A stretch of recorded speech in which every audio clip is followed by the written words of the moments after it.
하나님께서 왜 인간을 지으셨을까라고 하는 이 근본적인 물음을 우리는 좀 스스로에게 물어봐야 돼요.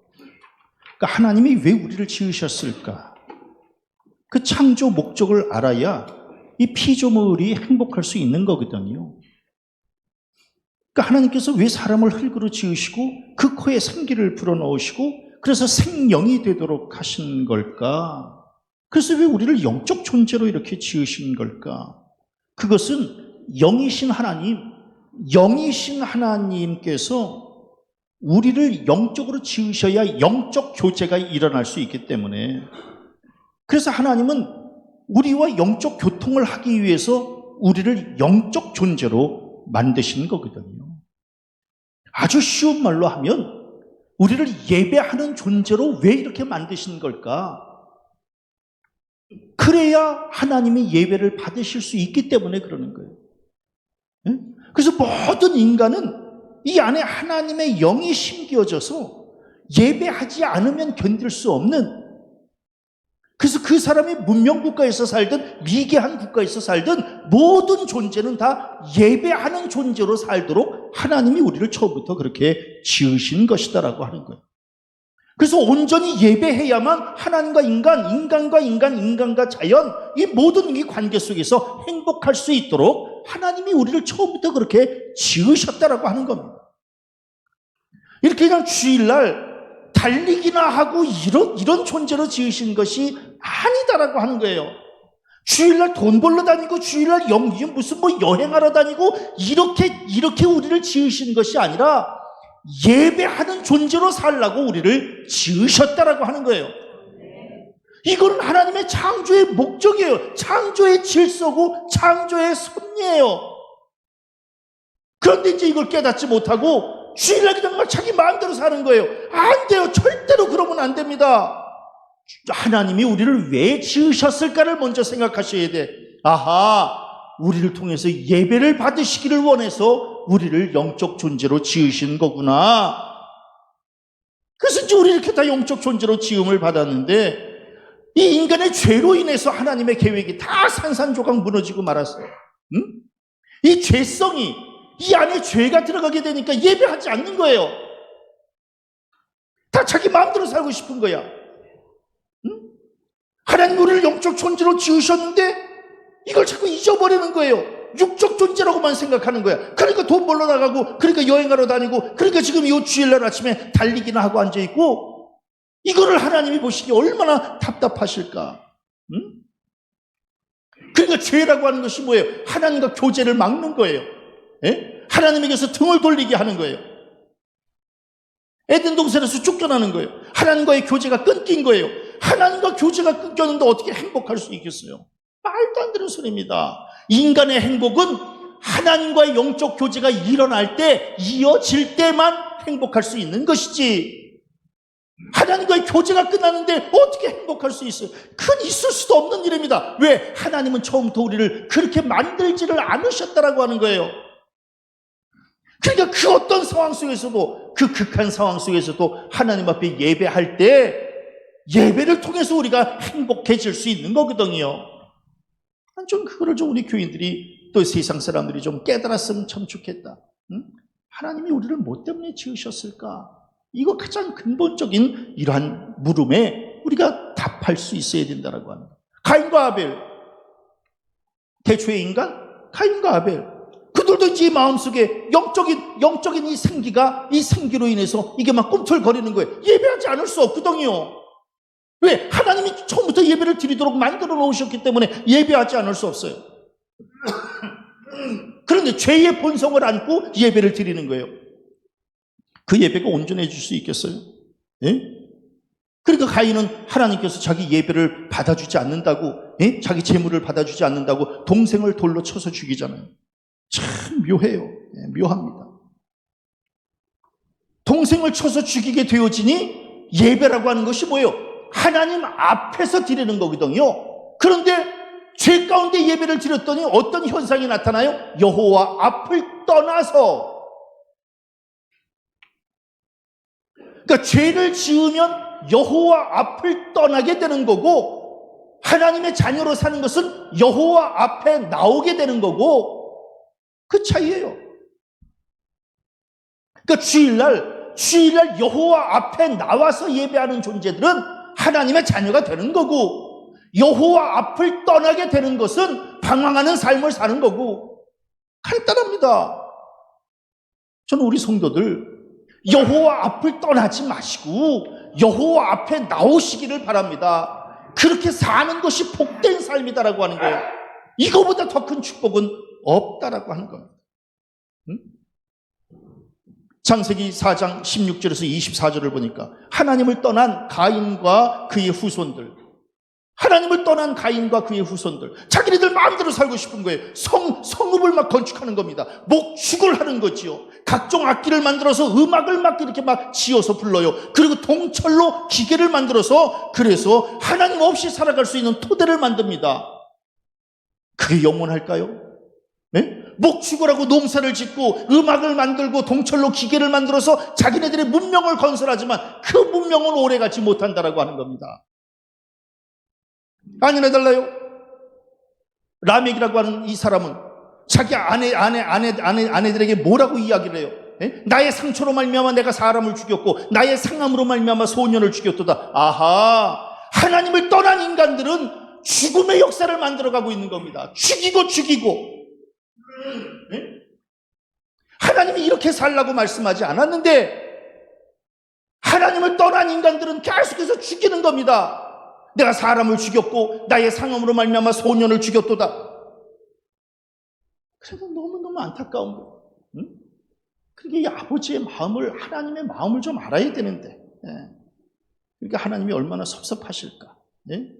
그러니까 창조의 섭리대로 좀 이 사람들이 움직여주면 참 좋은데 너무 세속적으로, 우리 힘으로 얼마든지 만들 수 있고, 살아갈 수 있고, 예배 안 드려도 우리가 그냥 돈 벌면 또 그냥 남은 여생 그냥 이렇게 그냥 기쁨을 그냥 이렇게 누리고 이러면 얼마든지 행복하게 살아. 우리를 그렇게 짓지를 않으셨다는 거예요.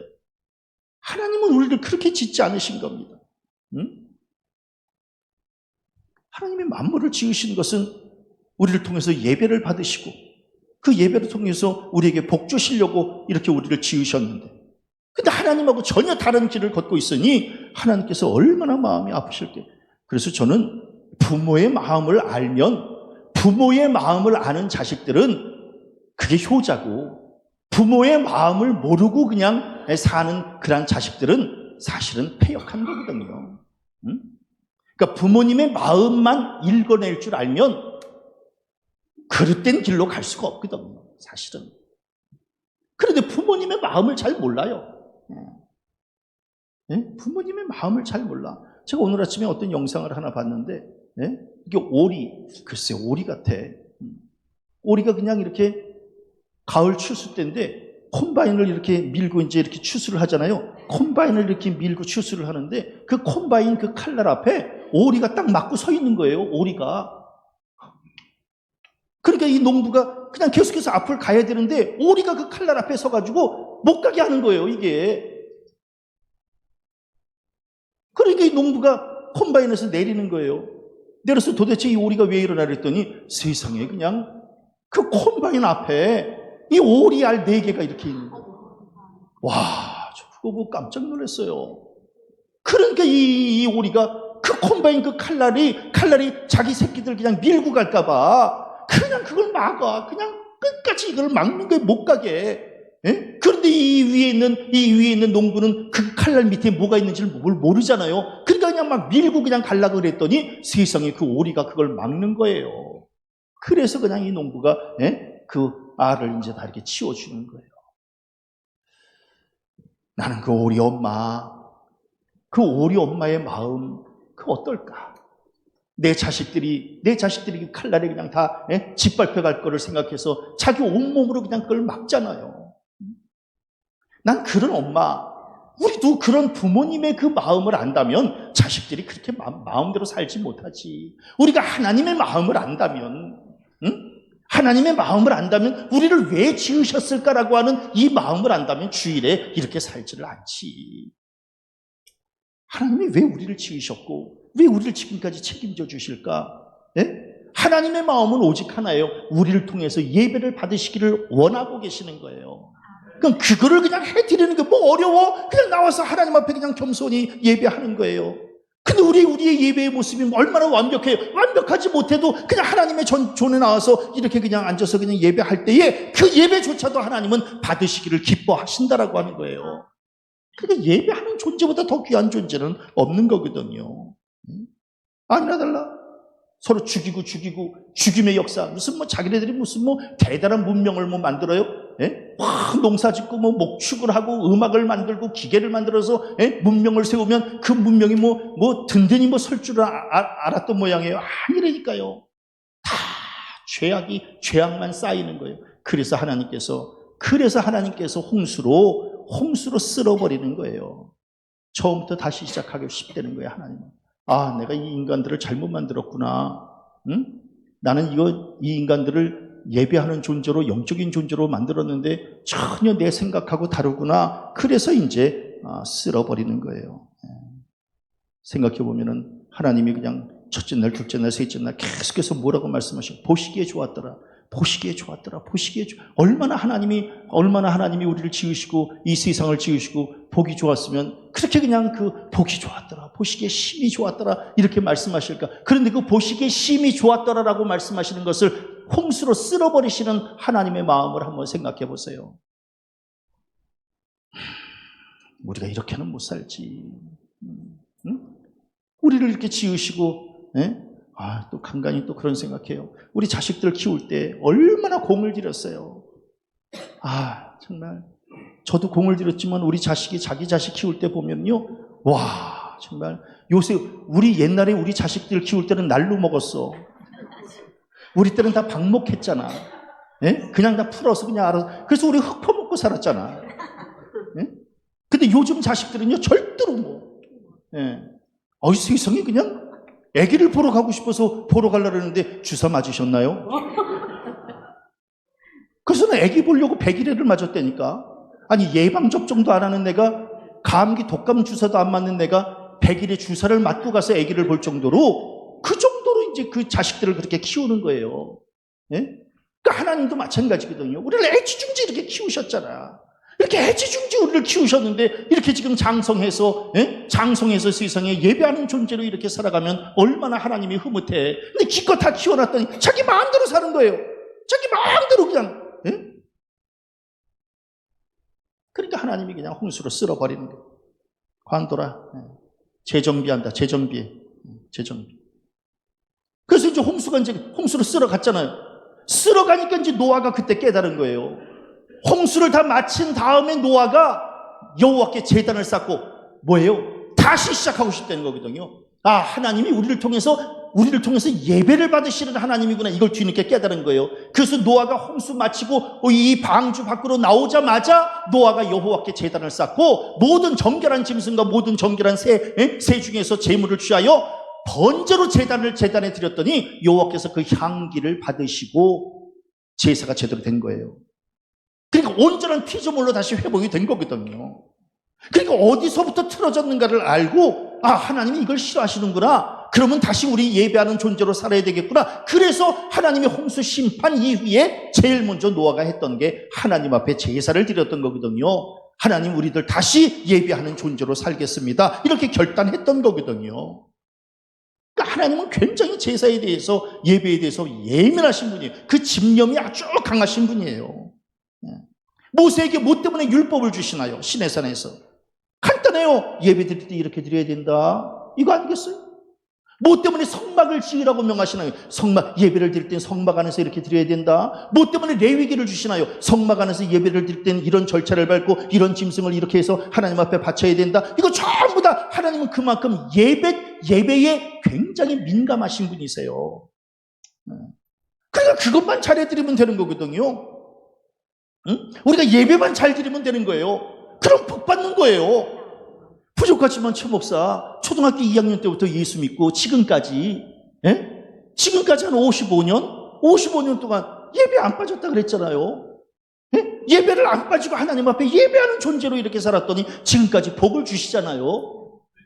10년 전에 제가 암에 걸려서 암에 걸려서 암 치료받는데 제가 병원에다가 연락해서 어떻게 하면 예배 안 빠지냐고 얘기했잖아요. 그래서 제가 우리 성도님들 암 수술 받고 토요일날 퇴원해서 주일날 여기서 그대로 설교를 했더니 교인들이 제가 수술 받고 온 줄도 몰랐잖아요.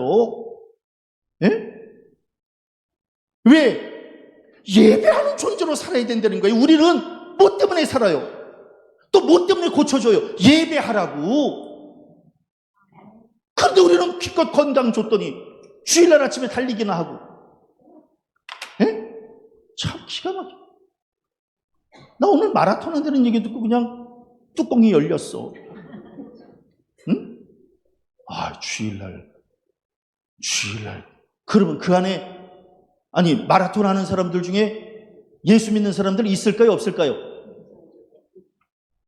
그러면 주일날 예배를 드려야 되는데 거기서 지금 달리고 있잖아요. 그게 말이나 되는 걸까? 그건 나하고는 좀 잘 안 맞아요. 왜?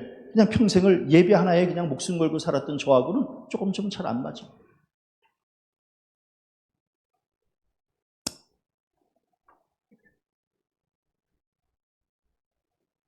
그러니까 우리가 예배를 통해서만 하나님과 인간은 대면할 수 있고 관계를 회복할 수 있는 거거든요. 예배에 목숨 거세요. 그러면 하나님이 우리를 목숨 걸고 지켜주시니까.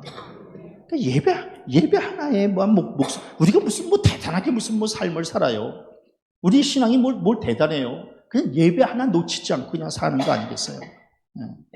그런데 이제 짐승을 제물로 드리는 거 아니겠어요? 구약시대에. 근데 이제 계속해서 짐승 죽여서 이제 피에다가 피를 이제 제단에다 뿌려가면서 우리의 죄를 짐승에게 전가시켜서 이제 제사를 드리는 거예요.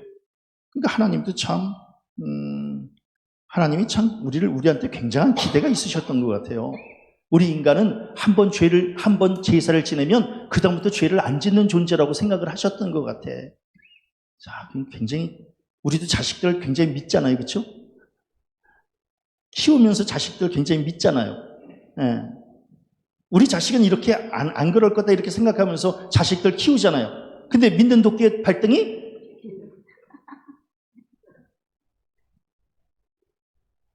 아니, 제물을 바쳐서 제사를 지내면 그 다음부터는 더 이상 죄 안 지을 줄 알았던 모양이에요. 하나님은 우리가.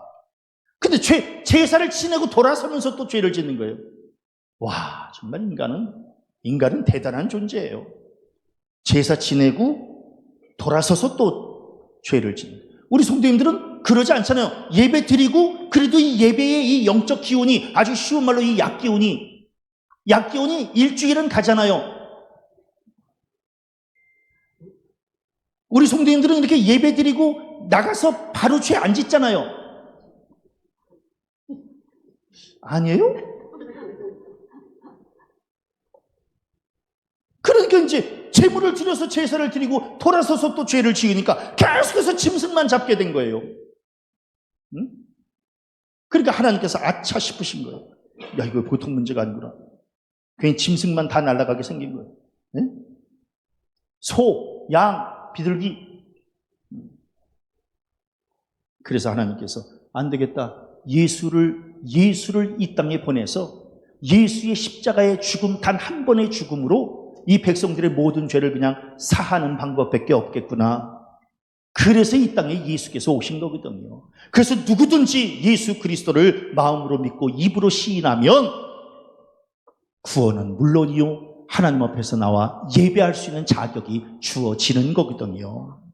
그래서 우리 지금 그 예수의 공로, 그 피의 공로 의지에서 지금 이렇게 나와서 편안하게 예배 드리는 거예요. 지금처럼 편안한 예배가 어디 있어요? 응? 지금처럼 만일에 우리 성도님들 옛날 구약시대처럼 소 몰고 오고 양 몰고 오고 비둘기 갖고 오고 그래서 지금 끌고 이렇게 오라 그러면 오시겠어요? 아니, 맨몸으로 오라 그래도 안 오는데, 맨몸으로 오라 그래도 안 오는데 소 끌고 양 끌고 오시겠어요? 목사님, 저는 옵니다. 그래서 하나님이 이렇게 지금 편하게 예배하라고 그냥 빈 심령만 가지고 오라고 하나님이 말씀해 주신 거, 이 자체도 은혜예요. 이거 얼마나, 나는 지금 목사 되길 다행이지, 구약시대에 만일에 제사장이 됐으면 하루 종일 소나 잡고 양이나 잡고 비둘기는. 그래서 제사장의 이 옷에는 피가 멈출 데가 없는 게 늘 피가 흘렀다는 거예요. 예?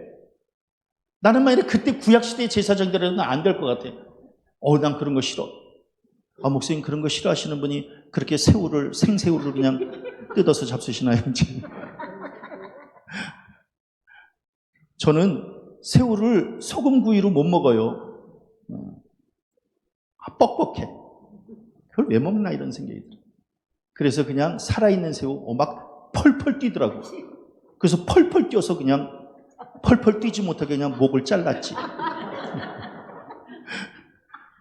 근데 뭐 많이도 안 먹어요. 그냥 어저께 그냥 가서 18마리 그냥 이렇게 먹어요. 아무튼 옛날에 제가 제사장이 됐으면 온통 그냥 피. 근데 이게 하나님께서 너무 감사하게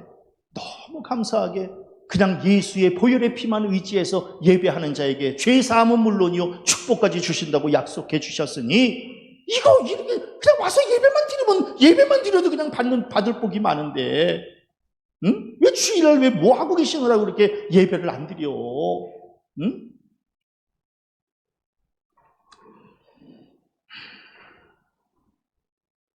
그래서 오늘은 이제 신학교에서 강의하듯이 제가 이제 오늘은 좀 강의를 좀 하려고 그래요. 예배의 역사가 어떤지. 좀 어렵지만 제가 쉽게 이제 설명을 할게요. 예배의 역사를 보면은요, 우리가 이 예배 드리는 게 이게 간단한 문제가 아니구나. 이제 이거를 알 수 있어요. 모세 이전까지를 우리는 족장 시대라고 이야기를 해요. 족장 시대는요, 노아, 아브라함, 그리고 이삭, 야곱에 이르기까지 그냥 개인이 제단을 만들어서 하나님 앞에 그냥 제사를 지내던 시절이에요. 족장 시대의 제사예요. 그러다가 마침내 하나님께서 이제 출애굽을 시켜서 그래가지고 이제 시내산에서 율법을 주시잖아요. 그래서 시내산 계약을 체결하시고 그래서 여기서 이제 성막을 건축하라고 명령하시잖아요. 그래서 이제 성막을 그때부터 건축하는 거예요. 그래서 이때의 제사장이 만들어지고 그리고 성막 제사를 올리게 된 거예요. 그러니까 맨 처음에는 족장들이 그냥 개인적으로 제사를 드렸고 그 다음에 이제 출애굽 이후부터는 이제 언약에 따라서 제사를 지냈던 거예요. 그러고 나서 이제 하나님께서 뭐라고 말씀하셔요? 솔로몬 시대에 이제 성전을 지으라고 말씀하셔요. 그래서 이제 성막 제사가 아니라 성전 제사를 드렸던 거예요. 그런데 성막 제사나 성전 제사나 제사의 형식은 거의 비슷했어요. 단지 그냥 장소만 성막에서 성전으로 바뀌었을 뿐 제사 방식은 거의 비슷했어요. 그러다가 이제 성전에서 제사를 지내다가 바벨론에 이제 포로가 돼서 잡혀가게 되잖아요. 바벨론에 잡혀가게 되니까 성전에서 제사할 수 없잖아요. 그러니까 이 백성들이 회당을 지었던 거예요. 그래서 회당에서 그냥 제사를 지냈어요. 그런데 회당에서 제사를 지낼 때는 제물을 드릴 수가 없었어요. 왜? 제물은 성전에서만 드리게 되어 있기 때문에 그래서 제물을 드리지 못했고 그냥 이 제사장 대신에 랍비가 주관을 해서 그래서 바벨론 포로 시대에는 이렇게 그냥 예배를 드렸던 거예요. 그리고 마침내 바벨론에서 포로로 이제 돌아와요. 돌아온 다음에는 돌아오자마자 성전을 재건하는 거예요. 그러니까 이스라엘 백성들도 대단한 거예요. 포로 시절에는 제사를 제대로 드리지 못했고 성전이 파괴됐고 그러니까 포로에서 하나님이 해방시켜 주시니까 이제는 제일 먼저 했던 게 뭐예요? 성전을 다시 세우는 거거든요. 성전을 다시 세워서 하나님 앞에 예배를 회복하고 싶었던 거거든요. 그래서 그 당시에는 성전 예배와 회당 예배가 함께 공존했던 거예요. 그래서 예수님도 성전에서도 예배했지만 회당에서도 예배하셨거든요. 그래서 예수님 시대에도 성전과 회당이 같이 겸했던 그러한 시절을 예수님은 지내셨던 거예요. 마침내 예수께서 이제 부활하셨어요. 이때를 우리는 이제 신약 시대라고 이야기를 해요. 신약 시대에는 뭐예요? 더 이상 제물을 바칠 필요가 없어요. 왜? 예수 그리스도께서 단 한 번의 피 흘림으로 예수께서 우리의 제물이 되어 주신 거예요. 그러니까 더 이상 제물을 바칠 필요 없는 거예요. 그리고 이제 더 이상 성전 제사를 드리지 않았고, 그래서 이제 거기서 기독교인들이, 즉 예수를 그리스도로 믿는 고백하는 그런 교인들이 독자적으로 나와서 예배당을 건축하게 된 거예요. 그래서 이제 예배당을 건축해서 예배를 드리는데, 당시의 유대인들은 토요일 날을 안식일이라고 해서 토요일 날 예배를 드렸고, 기독교인들은 뭐예요? 예수 그리스도의 부활을 기념해서 예수님은 주일에 부활하셨기 때문에 우리 기독교인들은 주일에 하나님 앞에 예배를 드리게 되는 거거든요. 그래서 지금 이 주일 예배가 지금 2000년 동안, 2000년이 넘게, 지금 벌써 2025년이잖아요. 2025년 동안 지금 이렇게 주일 예배를 우리는 드리고 있는 거예요. 마침내 이제 교부 시대가 왔어요. 교부 시대는 AD 133년에서 313년까지를 우리는 교부 시대라고 이야기를 해요. 교부 시대, 특별히 AD 150년을 전후해서는 본격적인 예배 모임이 이제 막 활발하게 시작이 되는 거예요. 이때는 말씀과 명상, 떡을 떼는 일, 즉 성찬식이죠. 지금 이제 떡을 떼는 일이 이제 이렇게 있어지는 거예요. 그리고 여기다 찬양도 같이 이렇게 끼고, 기도도 같이 끼고, 그러면서 이제 예배 순서가 만들어졌던 거예요. 그러니까 지금 우리가 지금 이렇게 예배 드리는 이 예배 순서가, 예배 순서의 역사도 2000년 가까이 된 거예요. 이게 무슨 뭐 최목사 마음대로 그냥 이렇게 주보 만들어가지고 이렇게 예배 드리는 게 아니라, 저 어저께 이제 그 강화의 기독교 순례 이렇게 다녀왔는데, 그런데 거기서도, 주보를 이렇게 보니까, 지금 우리 주보는 이렇게 칼라로 이렇게 돼 있지만 옛날 주보는 다 그냥 인쇄를 하고 등사로 해서 등사기로 이렇게 밀었던 그런 주보, 이 예배 순서가 이게 그냥 지금 당장에 그냥 하루아침에 만들어진 게 아니라 벌써 이 땅에서 140년 전부터 이런 주보가 지금 만들어져서 지금 우리의 예배가 140년 동안 이 땅에서 지금 지속되고 있는 거거든요. 참. 그 다음에 또 이제 뭐예요? 고전시대예요. 고전시대는 AD 4세기에서 6세기까지를 고전시대라고 그러는데, 이때는 굉장히 중요해요. 왜냐하면 AD 313년에 로마의 콘스탄틴 황제가 기독교를 국교로 만든 거예요. 기독교를 국교로 만들 때부터 이제 이게 칼의 양날의 칼이에요. 한쪽 편은 국교가 됐으니까 부흥하고 좋아요. 근데 한쪽 편은 국교가 되어지면 신앙은 또 이제 죽게 되어 있는 거예요. 참 이게 묘한 겁니다. 응? 그러니까 이제 국교가 되어지니까 어떻게 됐어요? 변혁의 시대를 이제 맞이하게 된 거예요. 교회가 막 부흥한 거예요. 왜? 나라의 지원을 받으니까. 나라가 인정해 주니까. 그 이전까지는 뭐예요? 다 지하 땅굴 속에서 예배를 드렸잖아요. 그래서 우리 그 지하 땅굴을 카타콤이라고 얘기하잖아요. 그러니까 지하 땅굴에서 예배를 드리던 교인들이 마침내 지상으로 올라오게 된 거예요. 왜? 국교가 되었으니까. 그러니까 교회는 막 화려하게 막 성전을 막 건축하게 된 거예요. 그리고 그냥 막 화려한 예배를 드리게 되는 거예요. 너무너무 좋으니까. 음악이 막 도입되고, 예배 문서들이 막 그냥 표준화되고, 예배의 형식을 막 갖추게 되고, 성예전 막 휘황찬란하게 막 성예전을 막 만드는 거예요. 그러니까 그 당시에는 성직자하고 이 교인들하고 평신도하고의 이 간극이 굉장히 넓었어요. 그러니까 이 교육자라고 하는 그 당시에 신부들이죠. 신부들은 굉장히, 그래서 그 신부님들 그 옷도 굉장히 화려하잖아요. 그래서 교인들이 범접하지 못하도록. 근데 최 목사는 가운도 안 입잖아. 그냥 양복 입고 교인들이나 나나 그냥 똑같은 존재들이다, 이렇게 생각을 해서 그냥 저는 가운 입기가 무서워요. 왜? 나 같은 죄인이 어떻게 그 거룩한 가운을 입을까? 그래서 그냥 전 가운 입는 걸 힘들어해요. 난 그냥 가운 그냥 너무 쉽게 입는 사람들 보면 참 대단해, 믿음이. 나는 그렇게 가운 입기가 무서워. 그래서 그냥 1년에 한두 번만 입어요. 성만찬을 할 때는 가운을 입어야 되기 때문에. 그런데 또 이제 이렇게 양복만 입으니까 교인들이 우습게 생각해. 그래서 입을 수도 없고 안 입을 수도 없고. 그런데 아무튼간 지금 카톨릭은 이 신부의 옷이 엄청 화려한 거예요. 그래서 교인들이 범접할 수 없도록 간극을 만드는 거예요. 그게 다 중세시대의 산물이에요.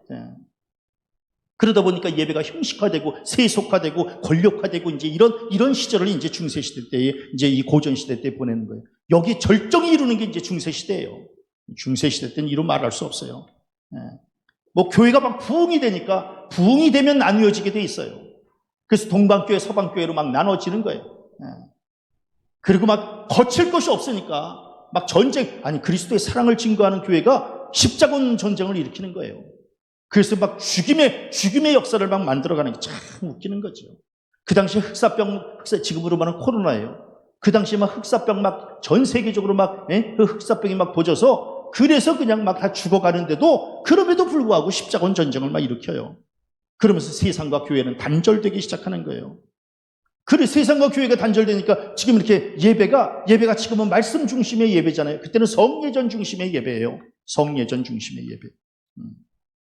그리고 이 예배도 교인들은 하나도 못 알아듣는 라틴어로 예배를 해요. 그래서 신부들은 라틴어로 예배를 설교를 해요. 교인들은 못 알아들어요. 그냥 앉아만 있어요. 그리고 나와가지고 떡 먹으라면 떡 먹고 포도주 마시라면 포도주 마시고, 그래서 그냥 예배 나오면 말귀도 못 알아들으면서 그냥 떡하고 포도주만 먹고 그냥 집에 가던 시절이 있었어요. 중세시대 때. 성경책도 없어요. 지금 우리 성도님들은 성경책 있잖아요. 하나씩. 그렇죠? 놀라워요. 있어도 안 읽잖아. 네? 있어도 안 읽어. 이게 중세시대 때에는 이 성경책이 신부들한테만 있는 거예요. 지금으로 말하면 신부들, 목사한테만 있는 거예요. 교인들은 성경책을 가질 수 없어요. 그러니까 그냥 목사가 얘기하는 대로 그냥 그렇게 그냥 알아듣는 거예요.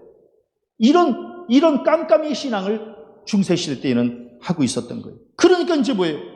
그러니까 교회 나올 때 예배 드릴 때 돈 내고 나오는 거예요. 입장료. 그리고 죄 사함을 받을 때는 면죄부. 그래서 큰 죄를 범했을 때는 더 큰 헌금을 내야 돼요. 작은 죄를 범하면 좀 덜 헌금을 내도 되고. 그러면서 이제 면죄부를 사요. 이런 일들이 이제 일어나게 되는 거예요. 그러니까 아니나 달라. 루터와 칼빈 이런 사람들이, 깨어있는 사람들이 이건 신앙이 아니다. 그래서 이제 종교개혁을 일으키게 되는 거예요. 종교개혁 시대는 뭐예요? 평신도들이 이제 자유가 된 거예요. 평신도들이, 그래서 너도 나도 이제 다 성경책을 자기 손에 갖게 된 거예요. 이게 참, 우리 성도님들, 내 손에 성경책을 들고 있다라고 하는 이 자체가 축복인 줄로 믿습니다. 비록 읽지는 못해도, 그래도 그냥 이렇게 성경책이라도 이렇게 갖고 있는 게 이게 복이지, 중세시대 때는 이거 생각도 못했던 일들이에요. 그러면서 칼빈은 뭐라고 이야기를 해요? 권위는 교황이나 교회 자체에 있는 것이 아니라 성서에 있다. 이런 놀라운 말씀을 하고 있는 거예요.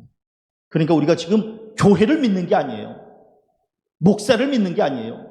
하나님의 말씀을 믿는 거예요. 하나님의 말씀을 믿는 거예요. 왜? 여기에 영적 권위가 있기 때문에 그런 거예요. 그러니까 이제 이런 중세시대 때는 이제 개혁이 일어나가지고 거기서 이제 나누어지잖아요. 지금의 카톨릭과 지금의 개신교와 이제 나누어지는 거예요. 이렇게 되니까 이제 카톨릭은 점점 더 폐쇄적이 되는 거예요. 보수적인 성향으로 이제 교회 문을 굳게 닫는 거예요. 그러면서 사도 계승권, 이거 사도 계승권이 뭐예요? 성서에 입각해서 자기네들만 온전한 교회라는 거예요. 그 다음에 또 뭐예요? 교황은 아무 죄도 없다는 거예요. 무오설, 죄가 없는 게, 실수가 없는 게. 그러니까 교황이 말하는 건 모두가 다 맞는 말이라는 거예요. 그것처럼 나쁜 게 어디 있어요? 그러면서 이제 지금 카톨릭이 지금 이렇게 이어져 가고 있는 거예요. 한 가지 좋은 점이 있어요. 목사의 입장에서는. 카톨릭은요, 설교 길게 안 해요.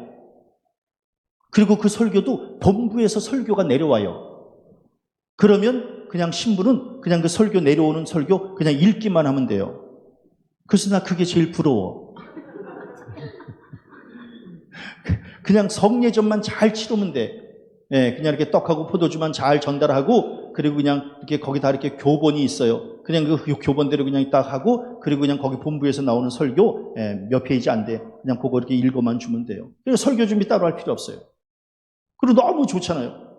그래서 지금은 신부님들은 예배 끝나면 벤치에 교인들하고 앉아서 같이 담배 피우고, 또 저녁에 또 같이 또 술 마시러 다니고, 좋잖아요. 그래서 저 이담이 없어지면 그냥 카톨릭으로 간 줄 아세요. 이제 그렇게 되는 거예요. 그렇게. 그러면서 이제 구교와 신교가 이제 이렇게 나뉘어지게 된 거예요. 그러다가 18세기 이성주의와 계몽주의가 이제 시작이 돼요. 이렇게 되어지니까 이성주의가 이제 이렇게 발달이 되게 되니까 이제 성례전이 축소가 되는 거예요. 그리고 설교가 이제 부각이 되는 거예요. 성경 공부가 강조가 되는 거예요.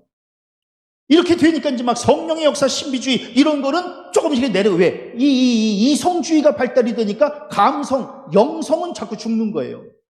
이게 이제 이성주의가 발달됐던 18세기에 일어났던 일들이에요. 그러다가 이제 20세기가 됐어요. 20세기가 되니까 이제 이때는 뭐예요? 20세기가 되면은 이제 성령의 역사가, 그래서 어저께 우리 강화도 기독교 이제 역사를 이렇게 한 바퀴 돌아봤을 때, 기독교가 140년 전에 이제 우리 한국에 들어온 거 아니겠어요? 140년대에 들어왔다라고 하는 것은 20세기에 들어온 거거든요. 예. 이 20세기, 19세기에 들어올 때는 성령의 역사가 막, 그래서 그때는 막 병 고치는 역사도 막 나타나고, 그냥 막 이적과 기적과 표사가, 표적이 막 나타나고 이제 이랬던 거거든요. 그런 시절에 이제 강화도 우리나라에 이제 복음이 들어오게 된 거예요. 그러다 보니까 신비주의적인 신앙도 받아들인 거예요. 그리고 이 땅에 교회가 들어올 때 140년 전에 이 땅에 이 복음이 들어올 때 그냥 들어온 거 아니거든요. 정치가 다 바뀐 거예요. 그래서 기독교인들이 다 3.1운동을 다 주관했다고 이야기를 하잖아요. 그 다음에 문화, 즉 기독교인들이 다 음악을 다 만들어낸 거예요. 기독교인들이 그 당시에. 기독교인들이 다 병원을 세운 거예요. 지금 있는 뭐 이화여대 병원, 무슨 뭐 세브란스 병원, 이거 다 기독교인들이 세운 거거든요. 그리고 학교 다 기독교인들이 세운 거거든요. 연세대, 이화여대, 배제대, 그 다음에 배제고등학교, 이런 거 전부 다 이거 다 기독교인들이 세운 거거든요.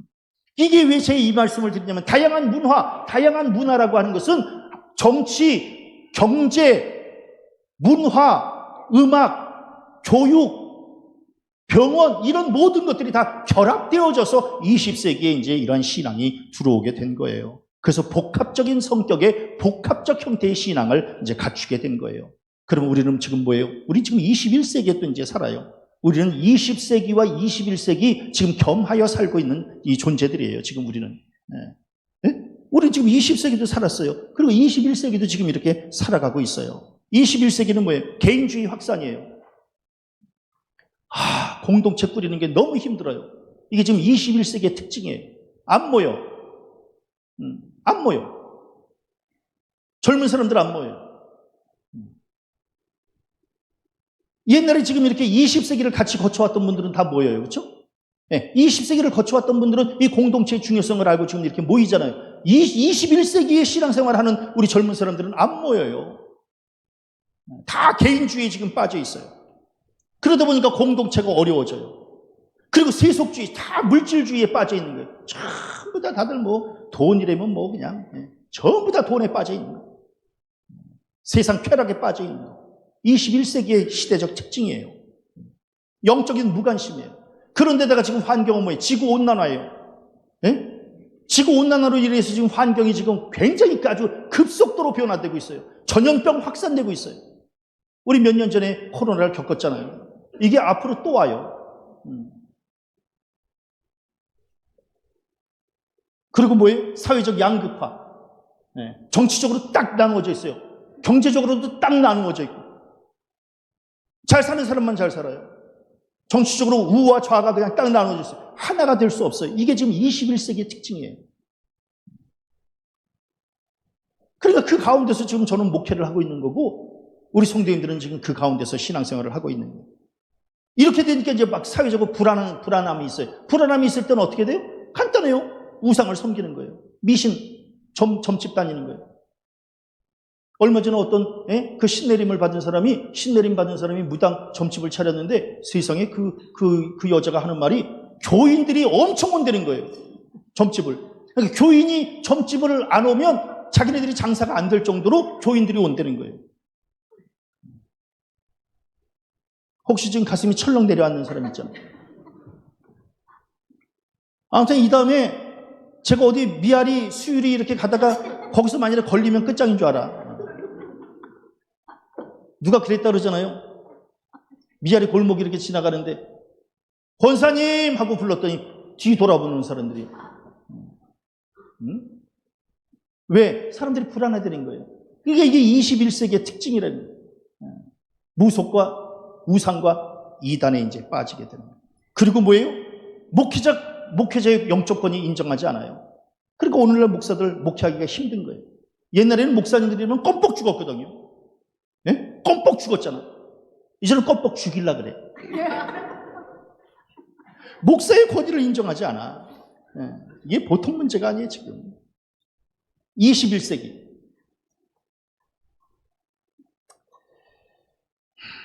그러다 보니까 무교회주의로 빠지는 거예요. 무교회주의. 교회 안 다닌다는 거예요. 그래서 이제 이 현상들이 지금 나타나서 오늘날 교회 안 다니는 사람들이 많은 거예요. 이 21세기의 신앙적 특징으로 이렇게 나타나는 거예요. 우리는 지금 21세기 한가운데 서 있는 거예요. 그런데 이런 21세기 한가운데 그래도 교회를 지키고 이 공동체를 지키려고 이렇게 나와 있는 것 자체가 이게 너무너무 감사한 거예요. 아멘. 너무너무 감사하죠. 제가 왜 예배와 이 제사의 역사를 수천 년의 역사를 제가 이렇게 지금 간단하게 왜 설명을 이제 제 얼굴 나오네요.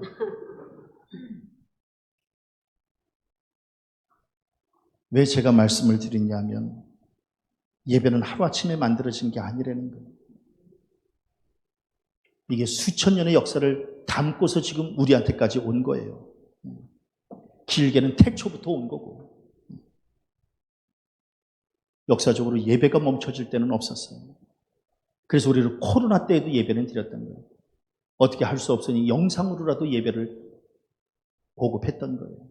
왜? 예배가 멈춰진 역사는 없기 때문에 그래요. 역사를 주관하시는 하나님은 그 어느 시대이든 그 시대의 백성들을 통해서 예배를 받으시기를 원하신다라고 하는 거예요. 그래서 지금 우리 이 시대를 살아가는 우리도 지금 하나님 앞에 예배하는 존재로 이렇게 살고 있는 거예요. 왜? 간단해요. 하나님이 우리를 예배하는 존재로 살으라고 지으셨기 때문에 그래요. 그래서 예배는 사람이 만든 게 아니에요. 하나님이 만드시는 거예요. 사람이 이끄는 게 아니에요. 하나님이 직접 주관하시는 거예요. 그게 우리의 지금 예배예요. 그래서 제가 중요한 결론을 세웠어요. 뭐냐면 예배가 뭘까? 굉장히 중요한 말씀이에요. 뭐냐면 예배는 그리스도 예수 안에서 자신을 보여주신 하나님의 계시와 그에 대한 인간의 응답이다. 이렇게 정리할 수 있는 거예요. 그리고 예수 안에서 지금 우리 모인 거예요. 하나님의 계시 다른 말로 하면 하나님이 지금 이 자리에 임재하시는 거예요. 하나님의 임재와 하나님의 말씀하심에 우리가 응답하는 거거든요. 그럴 때 온전한 예배가 되는 거예요. 아멘. 그러니까 지금 예배를 통해서 하나님이 지금 말씀을 내려주시잖아요. 여기에 대해서 우리가 응답하는 거예요. 어떻게 살아야 하나님이 보시기에 합당한 삶입니까? 이걸 응답할 줄 알아야 되는 거예요. 그래야 온전한 예배가 되는 거예요. 그래서 저는 예배는 하나님 때문에 하나님으로부터 시작되었고, 그리고 예배의 중심에는 반드시 예수 그리스도가 중보하셔야 되고, 그리고 예배하는 인간은 하나님 앞에서 경외심과 존경심, 찬양, 봉사로 하나님 앞에 응답해야 되는 거예요. 그래야 온전한 예배가 되는 거예요. 그래서 저는 예배는 신앙의 시작이에요. 신앙생활을 어떻게 시작해야 되나? 예배부터 시작하세요. 일단 나와서 예배를 드려야 되는 거예요. 아무리 해도 소용없어요. 예배 안 드리면 그건 신앙이 아니에요. 신앙은 예배부터 시작하는 거예요. 그 다음에 또 뭐예요? 신앙의 중심은 예배예요. 누가 믿음이 좋은가? 간단하게 예배하는 사람이 믿음이 좋은 거예요. 그러니까 예배를 놓쳐서는 안 된다는 거예요. 그리고 그 신앙의 열매가 뭘까? 예배예요. 예배는 신앙의 열매예요. 그러니까 예배는 신앙의 시작과 과정과 끝이에요. 그러니까 예배는 신앙의 전부예요. 간단해요. 누가 믿음이 좋은 거예요? 예배하는 사람이 믿음이 좋은 거예요. 졸아도 괜찮아요. 꾸벅꾸벅 졸아도 괜찮아. 그러나 예배의 자리에 앉아있는 것만 해도 이미 받을 은혜가 넘치는 거예요. 그러니까 나와서 졸아도 괜찮은 거예요. 나와서 그냥 앉아만 계셔도 좋은 거예요. 그게 하나님의 은혜를 덧입는 거기 때문에 그런 거예요. 더 중요한 것은 예배는 과거를 기억하는 거예요. 현재를 감사하는 거예요. 미래를 소망하는 거예요. 환상적인 거예요. 예배는 과거를 기억하는 거예요. 그 받은 은혜를 기억하는 거예요. 예배를 통해서. 그리고 뭐예요? 지금 현재를 감사하는 거예요. 지금 우리 성도님들 이렇게 예배의 자리에 앉아있는 이 자체를 감사하시기 바랍니다. 현재를 감사해. 그 다음에 미래를 소망하는 거예요. 예배를 드리면서 내가 앞으로의 미래를 하나님이 나를 어떻게 이끄실 건가를 이거를 이제 함께 또 가늠해 보는 거예요. 그래서 예배는 신앙의 전부라는 거예요. 다른 거 없어요. 우리가 뭐 세상 사람들하고 우리하고 차이가 뭐예요? 예배하느냐 예배하지 않느냐의 차이거든요. 예배하는 존재로 살아보자는 거예요. 그리고 더 중요한 건 예배는 이 땅에서만 유효한 게 아니에요. 미래에까지 연결되는 영적인 거룩한 행위라는 거예요. 훗날 우리가 죽어서 하늘나라에 올라가는 것도 간단해요. 이 땅에서 예배한 자가 하늘나라와 연결되는 것이지 예배하지 않는 자는 올라가서 연결될 수 없다는 거예요. 그러니까 예배의 목숨 걸으라는 거예요. 우리 강화도 선교여행을 가면서 그 사람들이 다 그냥 하나같이 다 예배의 목숨 걸었던 사람들이에요. 예배의 목숨 거는 거예요. 그랬더니 하나님이 저들을 지켜주시고 지금까지 강화도 땅을 정말 믿음의 성지로 저렇게 우뚝 세워주신 거 아니겠어요? 하나님은 지금도 우리를 예배를 통해서 만나주시기를 원하세요. 예배를 통해서 화해하기를 원하세요. 그리고 예배를 통해서 우리의 영과 육이 회복되기를 원하세요. 예배하세요. 예배하는 일에 기뻐하세요. 그래서 저는 굉장히 중요한 고백을 지금 하나 할게요. 잘 보세요. 예배는 나를 향한 하나님의 사랑을 체험하는 거고 하나님을 향한 나의 사랑을 전달하는 거예요. 좀 어려워요? 요약을 했는데 예배는 나를 향한 하나님의 사랑을 체험하는 장이 예배예요. 그리고 하나님을 향한 나의 사랑을 전달하는 장이 예배예요.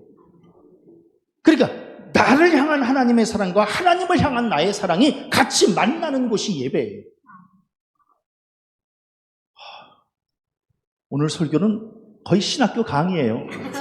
그러나 너무너무 짜릿한 거예요. 이게 바로 예배거든요. 저는 이런 예배를 날마다 가슴에 품고 살아야 그래야 하나님과 영적 교통, 영적 교제가 이루어지는 거거든요. 더 중요한 게 있어요. 예배는 인간을 향한 창조주 하나님의 명령이다라고 하는 거예요. 명령. 명령은 뭐예요? 상관의 명령을 따르지 않으면 그 자리에서 총살이에요. 이성희 전우님, 상관의 명령을 따르지 않으면 총살 맞죠? 그러니까 예배 안 나오는 사람들은 바로바로 죽여야 되는 건가요? 어떻게 보면?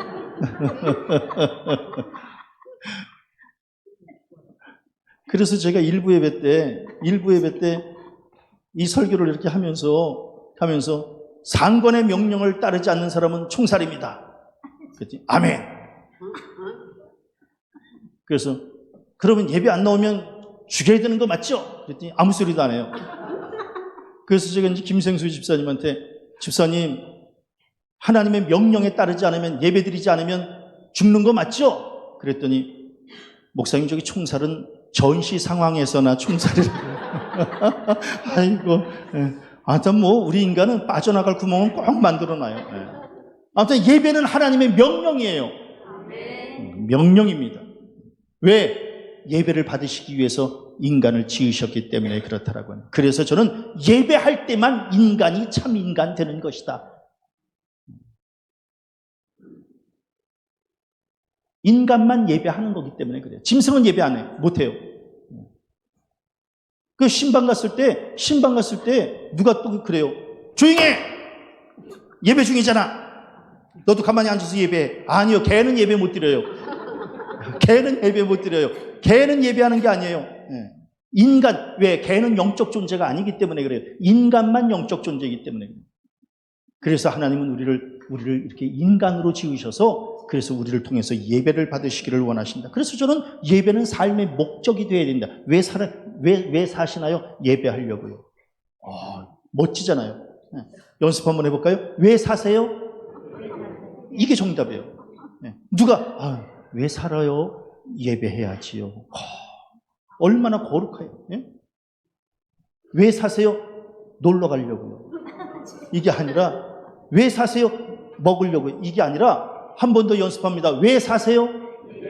예배하려고 사는. 하나님은 예배하는 자에게 축복 주신다고 말씀하셨어요. 그러면 목사님, 예배를 드릴 때 어떻게 예배해야 되는 겁니까? 다음 주에